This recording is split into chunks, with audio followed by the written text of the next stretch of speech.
Welcome, everyone. This is Coaching in Session. My name is Michael Rearden, and I will be your mindset coach today. And today we're going to be talking about fitness, the mindset that you need in order to get the body that you want, and then learning about accountability. Because anyone can say that I want to get a great body. I know we are well past half the year. I know we are already well into the summer, or actually, getting close to the end of summer. People have to realize that the time to have got in shape was 8 months ago, or maybe even a year ago.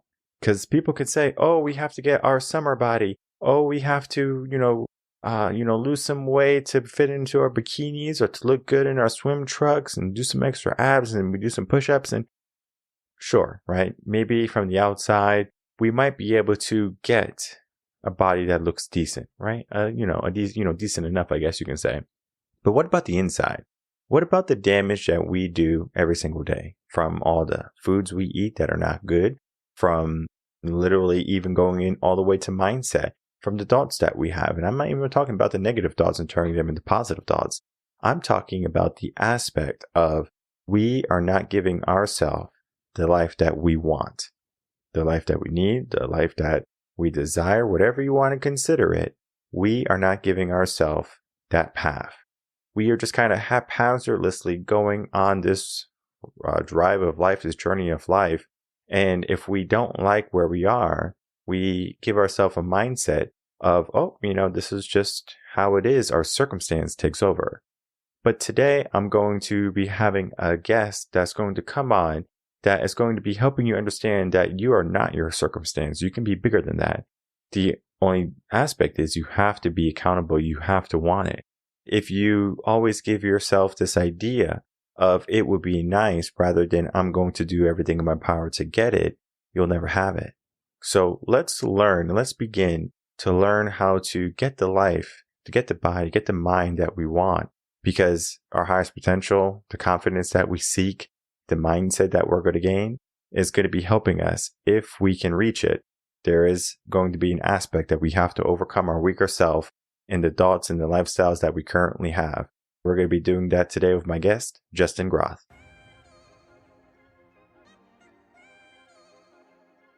Welcome, Justin Groth, to Coaching in Session. How are you doing today? Good, man. Thanks for having me, bud.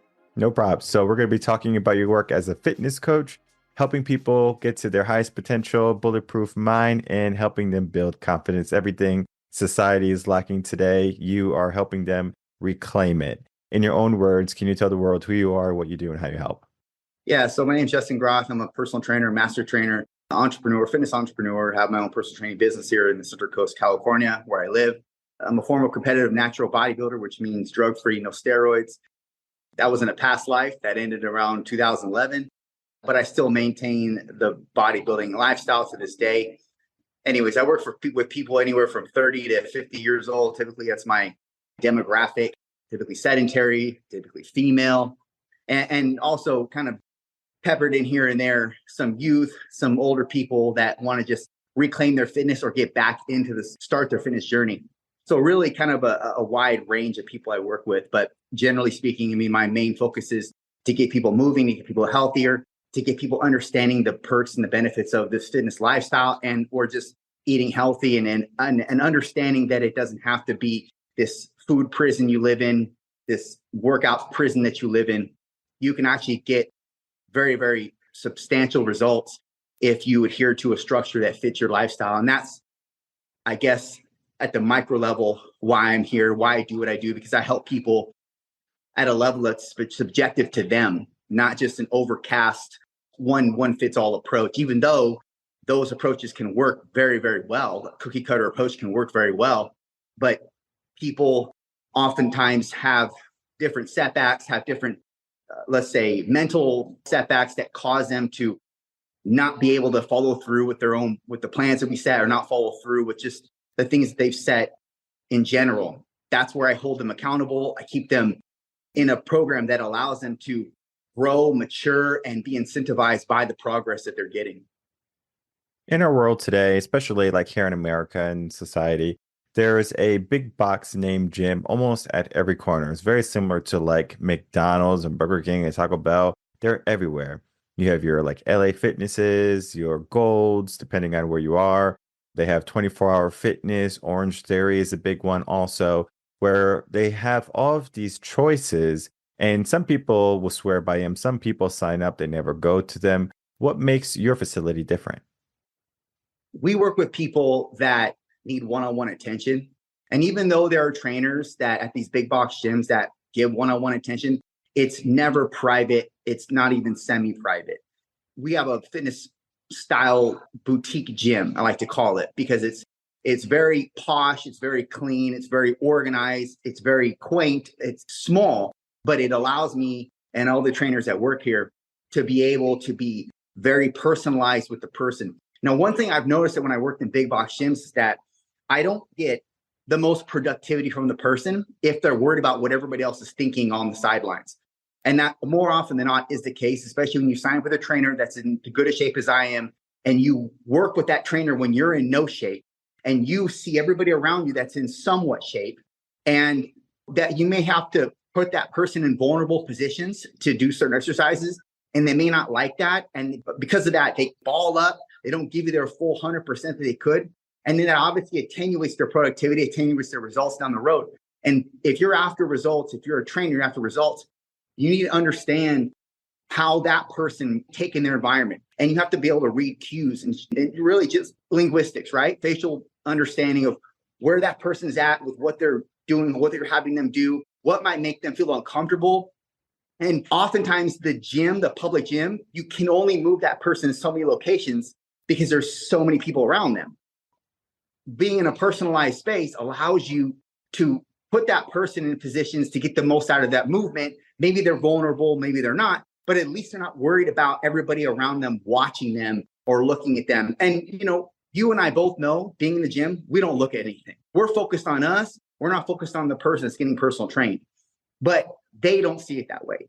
They only see it as there is so many eyeballs on me. And I feel very, very vulnerable. I feel very insecure on top of the insecurities that they already come in there with. It's just not really a good place to get a lot of productivity from that person.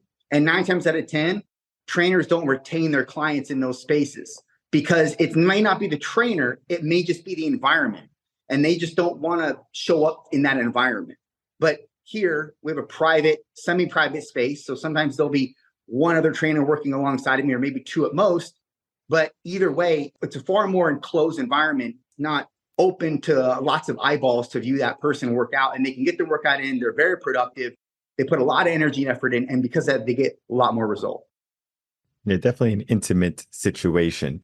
At the gym I'm at, we do have like a personal private training room for individuals who want to get fitness, like individual fitness coaching from a trainer. But what I will tell you is it's not the same. And the reason I say that is because you could be a fitness trainer that has a certification, you did everything and you got your piece of paper, or you could be a fitness trainer that walks the walk and talks the talk. Because when I'm looking at someone who I would like to train me, I want you to be better than me. All right. In some way. And even if you're like 70 years old, or like, I'm not sure how Arnold is, like Arnold Schwarzenegger, like he has gone through it. And it's not so much about where you are now, it's about where you have been. And if you just kind of said, yeah, I'm looking for a job, it's different than someone who has gone through the aspect of bodybuilding, training themselves to discipline, going through that hard point. Now you have more understanding when someone is going through that. Because if you just kind of see a trainer that's like not taking care of themselves or who has had great fitness at some point in their life, it is easy to say, well, you're pushing me, but why are you not pushing yourself, right? Yeah, and that person, that trainer should always be keeping up their fitness until the day that they die, if they're really indulged in this space. Because it's not, at the end of the day, it moves out of being a space into a lifestyle.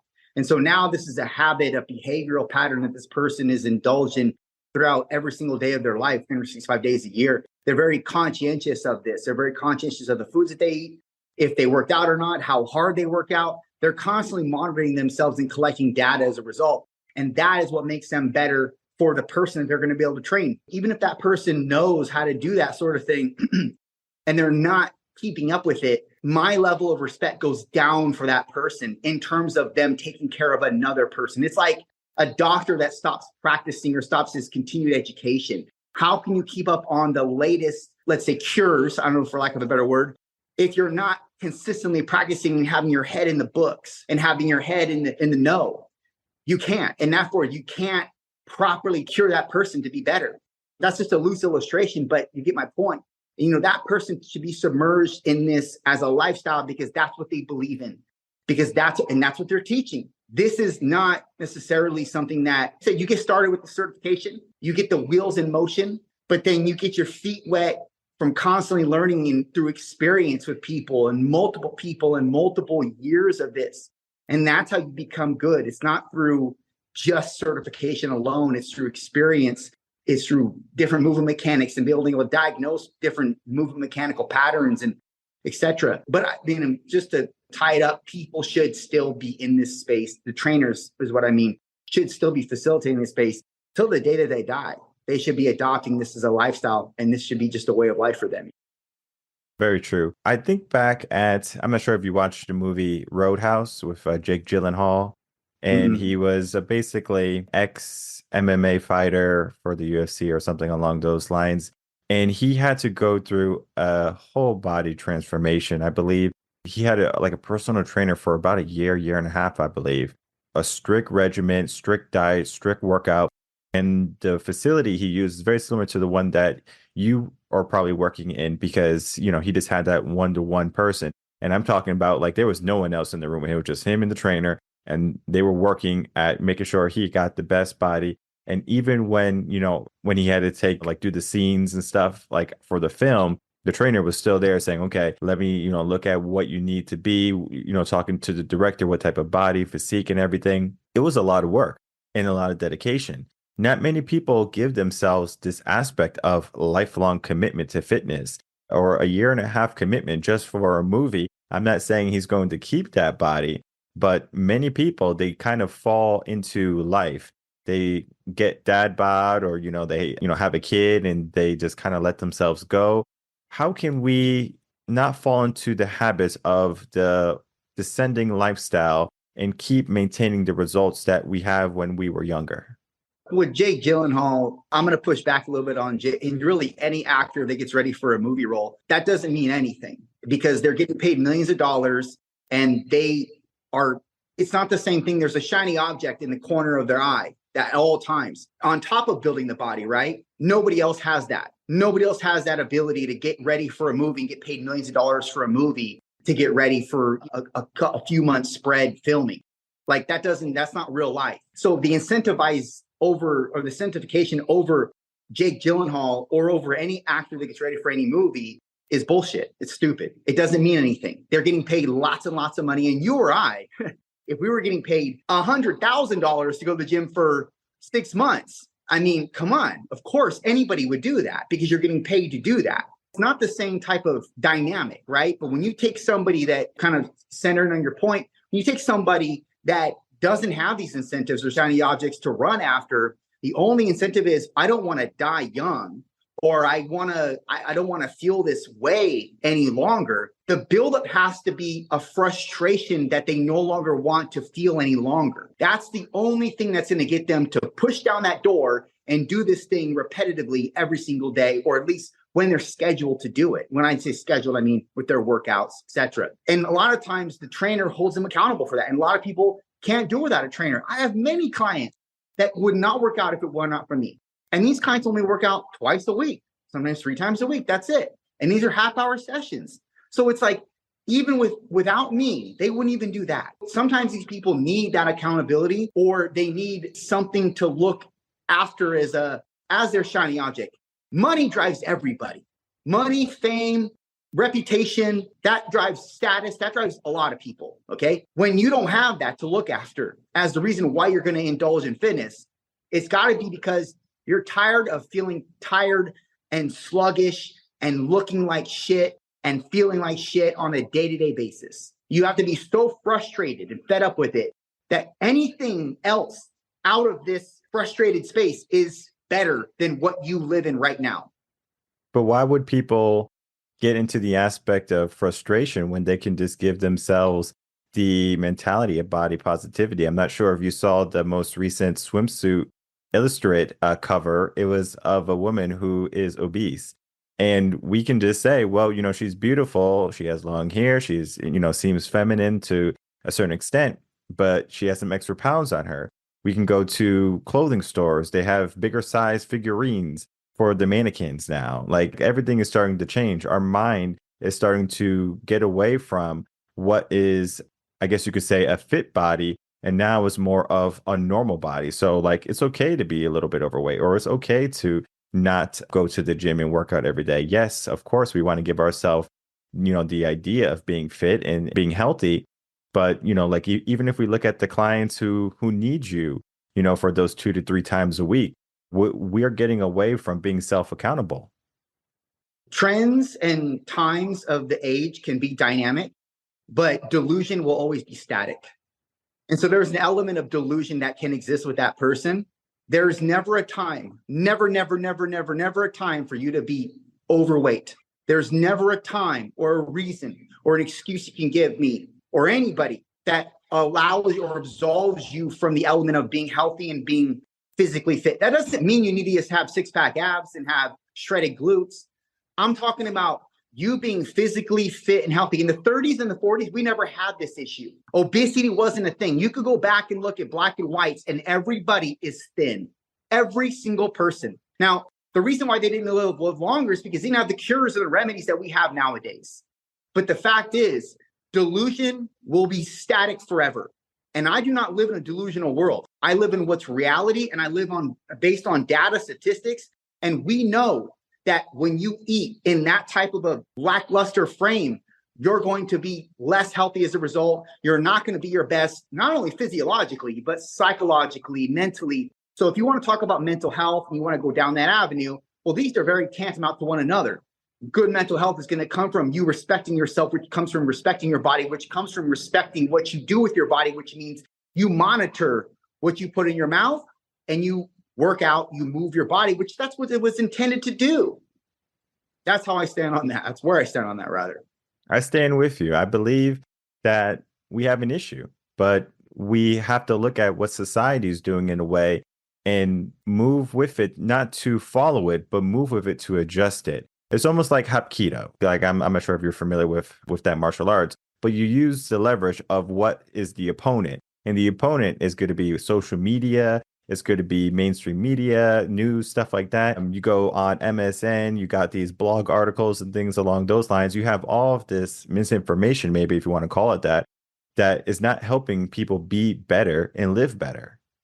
Well, again, I don't live in that world. I'm not just going to co-sign something because it's what the masses are saying. I live this and I experience this on a daily basis. So I know the benefits. The person that's maybe arguing against me doesn't look like me, doesn't perform like me, doesn't have my lifestyle or my habits, and therefore don't have my successes. And that's the reason why they tout against it. It's okay if you want to live in that hell. Just don't drag me along with you. Look, I'm not going to go out and try to clean up the gangs on all the streets of LA. I'm going to talk to one person and hope that I make a dent, right? Because hopefully that word propagates itself and extends out to more of the same like gang members in the area. And maybe they start to move differently as a result. If they don't, they don't. I don't carry that burden, man. I used to, but when you realize that you can't impact the world, you can only impact the people in front of you, which might have a ripple effect to impact more and more people. Then you start living in reality. Then you start conducting yourself in a more, let's say, favorable tone. Yeah, no, definitely. Now that we have that all laid out, what are the habits that we should be looking at now? Like the individuals, should they be looking at? Is it more about diet? Is it more about fitness, movement, training? What's your take? I think they have to first develop some conscientiousness over if they're moving enough, if they're walking enough steps. It depends on where the person is in their life, but let's just take relatively the most severe case, not like 1,000-pound person that's bedridden, but let's take somebody who's like 350 pounds and maybe 5'8", very overweight. Let's say have them be more conscientious over maybe taking 5,000 steps a day and always keeping themselves accountable to every single day, 5,000 steps. If they've reached 4,900, that's not enough. They have to do the extra 100 steps to meet 5,000. And then we kind of progress them up from there. Everything is a progression game. if they can do that and they develop the consistency to do that and they show up for themselves doing that, well, then maybe we can take out a few regular Cokes in their day and take them down from drinking 5 regular Cokes to 3 regular Cokes or 2 regular Cokes. These are all little micro wins. Once the needle starts moving with them in terms of their weight, in terms of their, let's say, the way that they operate mentally, etc., the way that they feel, well, then that movement will come a lot more easier. It won't be such a tug and war between you and that person or the trainer and that client. But everybody's going to be a little bit different in terms of where they start out from. But the model should always be progression, but giving people progressive steps that they can take and they can adhere to every single day. They may not like it exactly, but look, everything that's going to be good is going to come with a little bit of challenge or resistance. My thing is, I don't want to give them so much resistance where they call it in the first week or two. But I want to give them enough to make them see the light of the other side and what it could be and how they could feel. And that's always the objective. But again, progression in small steps for everybody. And that looks different for everybody. What would you say to someone who is not getting results and they're doing, almost everything that is recommended? They're coming for the training sessions. They are following the diet to a certain extent, but guess what? At lunchtime, maybe there's pizza or something. They got donuts in the morning, kolaches. There's a lot of distractions, muffins, bagels, whatever it be. And they indulge a little bit, but then it sets them back. They're not following true to their macros. Maybe, like it doesn't agree with their body because certain people can have certain type of resistances to certain types of foods. So we do have to find the foods that we're in alignment with. It's a lot to that too. But what would you say to someone who's having a hard time seeing the results? Well, it's very simple. If they're only doing it to that extent, then they only want it to that extent. They're showing me that they don't really want it that bad. And at that point, look, I'm not a magic worker. I can't wave a wand over their head and be like, well, now you're this person that can do anything and resist anything. They have to want it. Like, look, dude, if you want to put the gun to your head and you want to pull the trigger, I'll say a few words, but ultimately you're going to be the one to release the energy from the finger to pull the trigger. If that's what you want for your life, who am I, apart from what else I've done in the forefront before getting to this point where you've got the gun to your head? Who am I to stop you? You can do whatever you want to do. If you don't want to go through this with me, if you don't want to play this as a team effort and you want to tap out, who am I to say, no, don't do that? That's my approach. That's how I feel internally, because this is for everybody. Like for me, for you, for most people, we don't have trainers. This is an individual effort. We don't have anybody to rely on. This is not Kobe Bryant playing for the Lakers. There's not a team effort to bounce the ball from. This is you. And you're so lucky to be able to have and grateful to be able to have somebody that believes in you, somebody that's going to be willing to hold your hand and give you every counsel that you need. And if you're still willing to let you and that person down by opting out, then go. It's powerful because not many people see it in that light. Many people think, I'm paying you to help me win and you should care about my success. And in a sense, we want you to win, right? We want you to reach that high potential. We want you to have that bulletproof mind, but it can only go as far as you want to go. We can't make you run the race, right? We can cheer you on and things along those lines, but you have to take every single step of that race. And many people, we just have this entitlement mindset, especially here in America. It's more challenging now to get people to have that accountability, to take action. And the lack of education that we have with fitness, people are just kind of setting themselves up for disaster. And they find themselves, 5-10 years down the road. And no wonder why people in their 30s, 40s, and 50s are trying to change, because they have been going downhill steadily from high school. And they don't even realize that they are going down this path that they're not going to be happy with when they're older. How can we start to instill this into the younger generation, saying, hey, like in order for you to have a healthy body, mind, and life, you need to start now? You lead by example. And that starts with wherever you work out at. That's really the best way. Even if you're a parent for your child, you lead by example. You don't enforce anything. You just lead by example. Because if it is illuminating enough to that person looking at you, they're going to want to follow suit. They're just going to want to. I mean, how many times have you in your life looked back and remembered somebody who was at the top of their game with whatever it was that you wanted to pursue?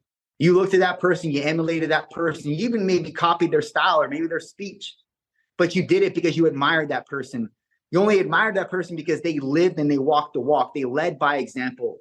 And that's what's all expected of you if you want to have an impact on the youth. You lead by example. People that are attracted to that, they'll follow suit. Very true. Especially if you're an upstanding individual. When we look at that role model, we have a broken type of household with single parents. It could be alcohol, drug abuse, things along those lines, broken households where there's not many good examples in this world, right? Like if we look at influencers, influencers, I'm going to use that word very loosely, of people who, have a good following, whether it be on YouTube, Twitch or Kick or like all like this, like the streaming platforms. And these people become heroes, but yet they haven't done anything to warrant them. And so now these, it's almost like the blind leading the blind. How can people start to find better mentors? They need to seek deeper. These are all shallow, superficial people on the surface. If we're talking about fitness, a lot of people capitalize on their genetics and they capitalize on the fact that they do steroids. They don't ever tell you those things, but that's inherently the reason why they look, more often than not, the reason why they look the way that they look.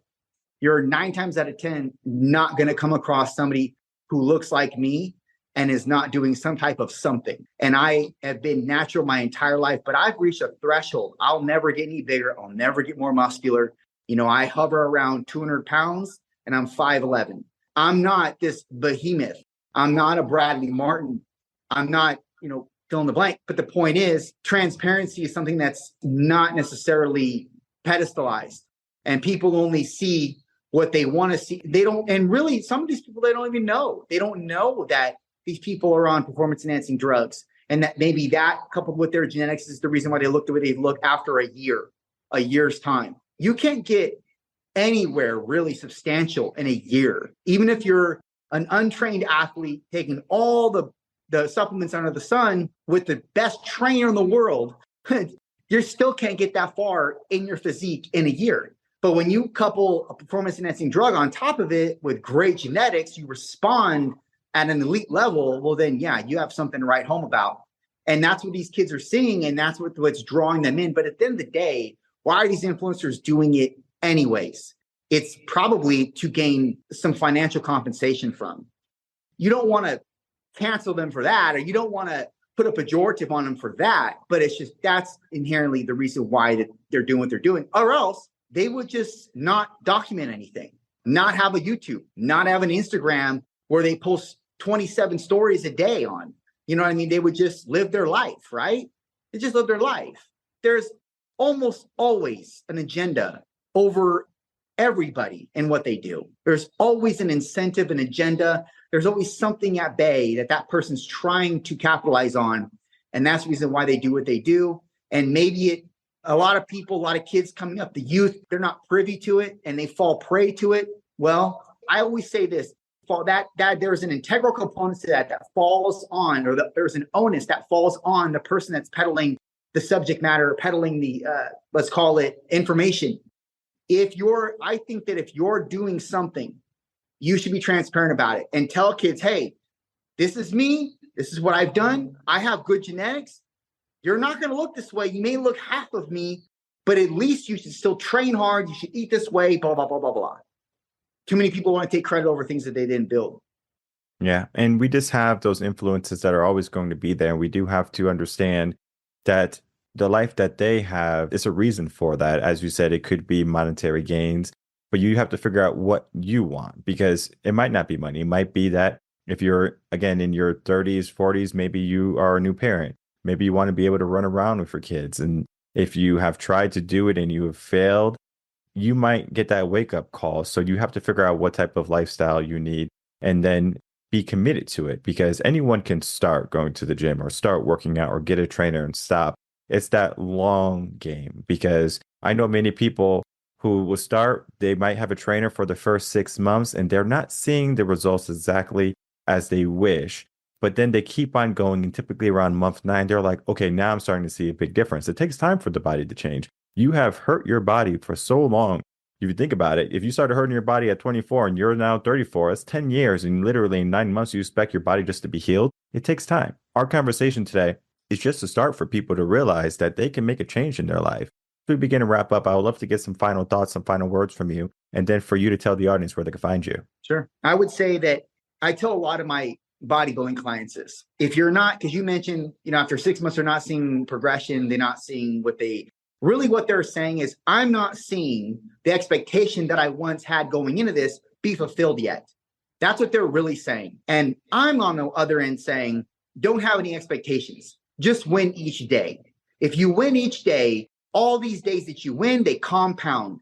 And when they compound, it breeds a more impactful representation of what you are going to look like in the future. But during this process, you need to put your head down. You need to just put your head down and put in the work. And what I mean by putting your head down is not monitoring yourself in the mirror so closely, not picking yourself apart, not having any expectations. I hate to use this phrase, but it's very applicable. Trust the process, because there is nothing else that you need to do at this point other than put forth the energy, give yourself the commitment and self-respect that you deserve by putting the right foods in your mouth and adhering to the workout program that trainer has designed for you.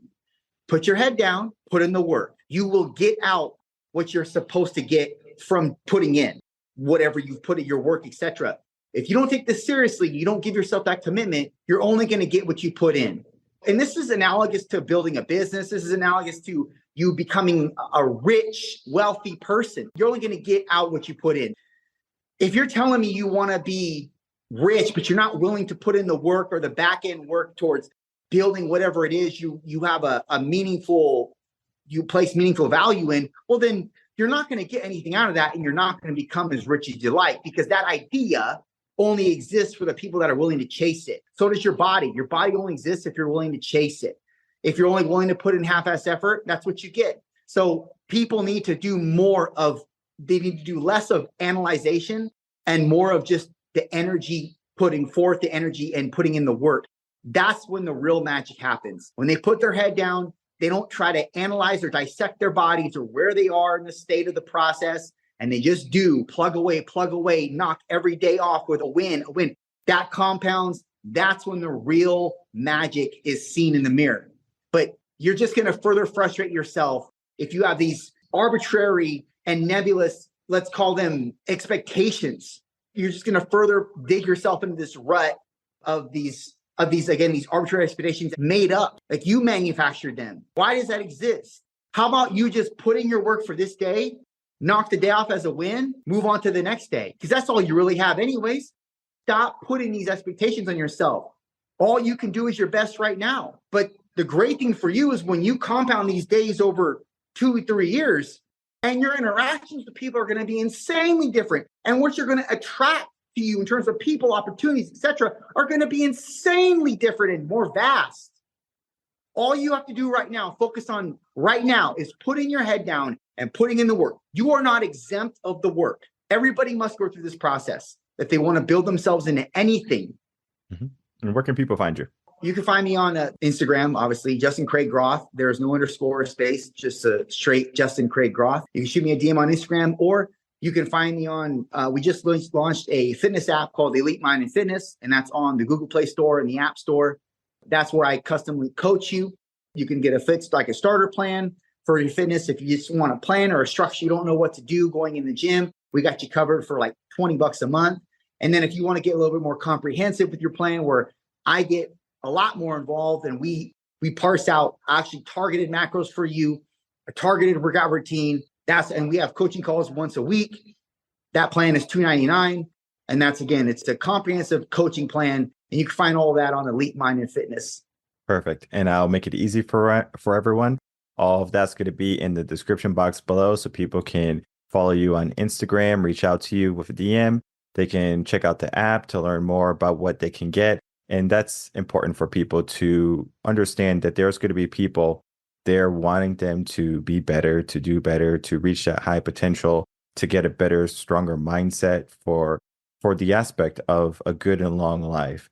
We might have fallen from where we once were, but it doesn't mean we can't get back. If you have fallen and if you might not know where to begin, this is going to be a great start. So I want to thank you so much, Justin, for coming on and spending some time and talking about your work. All right, everyone. I'd like to thank you for tuning in to that episode with my guest, Justin Groth. You can see he's passionate about the work he has done. He has been a long time dedicee to fitness and to making sure that not only he looks good, but he feels good. And many people, they forget the feeling, right? How does it feel to be able to run a mile without, having a heart attack? Or how does it feel to be able to climb a flight of stairs and not, feel like you're going to throw up or pass out? That's questions on a fitness test and stuff like new fitness tests. They ask, how many flights of stairs can you climb before you feel winded? And I think it's like 1, like 2 to 3, I'm good. I can probably do 7 to 8. And then the last one is like, it doesn't matter how many steps, I'm going to be there or something, right? So it's like, those are the different things. I can only imagine how many people put in the first 2 boxes, like 1 and then 2 to 3, because this is not good. People don't even realize that if they can't do the basic things in life, like climbing some steps, I know we have elevators everywhere now, but what if something happened? There's a life or death situation. You are not equipped mentally or physically to handle it. Many people, they don't give themselves this aspect of getting their butt kicked.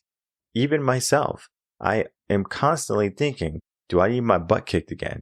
Do I need someone to push me? Do I need someone that's going to help me be more accountable than what I am already being? Because at some point, it's almost like you were doing the right thing, but then you slowly start to get off track. And it's almost like 2 coordinates of a plane is even a degree off, and they have to travel, let's say, 1,000 miles. They're going to be in a totally different spot. We have to look at that 1 degree. So I always like to do checks, even myself, if I'm doing the right thing. Guess what? I'm a little bit older. My body might be changing. My lifestyle, my circumstances might be changing. What am I doing to stay on track? If I'm not doing the things to stay on track, then I'm going to be slowly declining and making my life more challenging and more difficult. It does not have to be that. I shouldn't have to be in my 50s. I'm not in my 50s yet, but I shouldn't have to be in my 50s in suffering and being in pain and having heart attacks and things along those lines. I shouldn't be living that life. I don't want to live that life. Fortunately for me, going to the mentor aspect, I know like a lot of young men, they look at Andrew Tate and things along those lines, but the way Andrew does it is kind of a mixed message because it's money and body, but then he does focus a lot on the money, or at least of what I can hear from him and what I see is it's about money and the freedom. Yet many of these individuals who are, getting money are not necessarily working on their body. I don't see them working on their body. Sometimes I see young kids in the gym, but they don't last long. I see people who are overweight in the gym that last longer than these kids. There's something that is stopping us from realizing our true greatness. And I believe that we're lacking those good, strong mentors. Typically for a man, it should be the father, but then fathers might be checked out from the picture. So what do we do? Where is the next best choice? Of course, you can get them like a coach. You can get him a trainer, things along those lines, especially for like a single mom. You need another man in his life. I know you're a great mom, but guess what? You need another man to teach him how to be a man. It's just reality. But then let's say you're a woman and you're looking to, get back into a better body. Well, the industry gambles on the aspect of you looking at beauty in the sense of it could be purchased. You can buy some makeup. You can buy some nice clothes. If you don't like your body, you can get a surgery or something along those lines. And I'm not saying that's you. I'm not saying that's your reality. But where's the hard work? Because if I was, a coach to a young man that's not my son, guess what? Hard work is what we're about to be doing. We're going to be looking at the reality of what is life, what we need to do, and everything that comes after it. There is no babying here, right? You were babied enough when you were younger. Now it is time to learn and to step into it. Step into reality. The reality is you have to show up. Men are different than women in the sense of If you want to be looked at as someone who's viable and has status, you have to have either money or you have to have a good physique. And I'm not saying that you need to appease other people, but what I'm saying is the confidence that you're going to get just being in shape is going to be automatic. Or if you're a woman, the same thing. Yes, we can talk about body positivity, but Justin said something great. He goes, delusion will always be static. And I have talked about being static and being complacent and being still and just being where you are and stuck on the podcast many times before. And I'm going to continue to talk about it because it is a problem. It is something that we have to address. So if we understand that the world is going to be static, that the world is going to push us in, a cube or a cubicle and, let us be stuck, how can we find the right path out of the maze of what the world is trying to direct us in? To be what? Obese, sluggish, unhappy, unfulfilled. I mean, we can keep going down this path, but at some point you have to ask yourself, is this what life truly is? Is this what I want to be? When I was 15, 16, I needed to get to work. And so I started going, working out. We didn't have a gym or anything. At the school, we had a gym, but we were only able to use the gym, I believe, like 3 days out of the week because you had to have a teacher or someone there to monitor the students that wanted to use the equipment. So, it was a very small room. Like this office is actually bigger than the gym at my school because the high school was a small high school and, bodybuilding and lifting wasn't, big or anything. And I remember I went to my brother's high school. It was a trade school, but he had a football team there and the gym was, it was a good size room for, working out. So it was a big difference from like a closet with some equipment to, this nice big facility. But again, football team, you have to have everyone in there. So it makes sense. I learned though that if I wanted to continue to progress, I needed someone to challenge me. And I remember when you're young, 15, 16, 17, whatever it was, I was running and stuff. And the coach would, pull me to the side and say, hey, like looking good, but you got to, work on this and stuff like that. Coach, and this is not even my coach. This is my brother's coach. And then even when I worked out in the gym with his teammates, and all his teammates knew who I was, of course, because he's like, hey, this is my brother. And so when we would get on the bench and we would, lift some stuff on the bench, they would encourage you to, push and to get one more, and they would challenge you.